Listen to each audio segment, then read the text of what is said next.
Et c'est le retour du festival L'Estival qui revient pour sa 33e édition. À partir du 18 septembre, le festival de musique est dédié à la chanson francophone proposera une programmation d'une vingtaine d'artistes. Pour en parler avec nous sur ce plateau, Célia Gatsongo. Bonsoir Célia. Bonsoir. Alors il paraît que ça va être une édition un peu particulière ? Oui, puisqu'elle se fera masquée, mais les organisateurs souhaitaient avant tout que le festival soit maintenu. Et c'est chose faite. Il débutera ce vendredi avec 2 concerts gratuits. La coordinatrice du festival nous en parle. Cette année, le premier week-end, on offre 2 concerts au Centre Germanois et à ceux qui viennent prendre des places. C'est un spectacle de Renaud Hanson, mais dans son spectacle d'hommage à Michel Berger. Donc, il va interpréter les plus grandes chansons de Michel Berger. Et le samedi 19, ça c'est le vendredi 18, et le samedi 19, on a un grand spectacle familial avec Alain Schneider à 17h pour que les familles puissent sortir. Alors cette année, la programmation est très variée. Le 26 septembre, les Frangines se produiront sur la scène du théâtre Alexandre Dumas. Elles se sont fait connaître notamment par ce clip où elles chantent leur chanson « Donnez-moi sur un bateau ».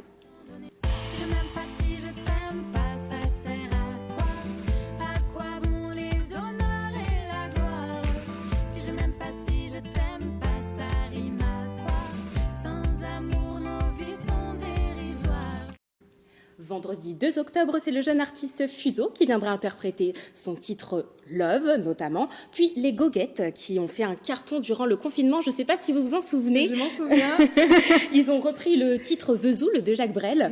T'as voulu voir le salon et on a vu le salon. T'as voulu voir la chambre et on a vu la chambre. Eh bien, ce groupe montera sur la scène pour détourner de nombreuses autres chansons françaises. Et puis, dans un tout autre registre, Salvatore Adamo viendra chanter le samedi 3 octobre ses plus grands tubes.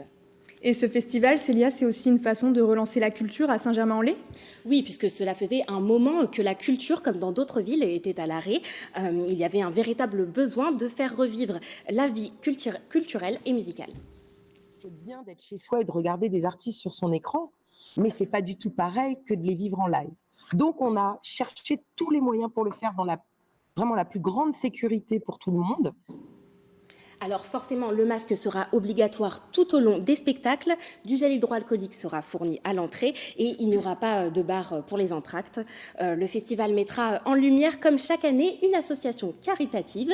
Et cette année, c'est le Lions 21, une antenne du Lions Club pour soutenir la recherche sur la trisomie 21.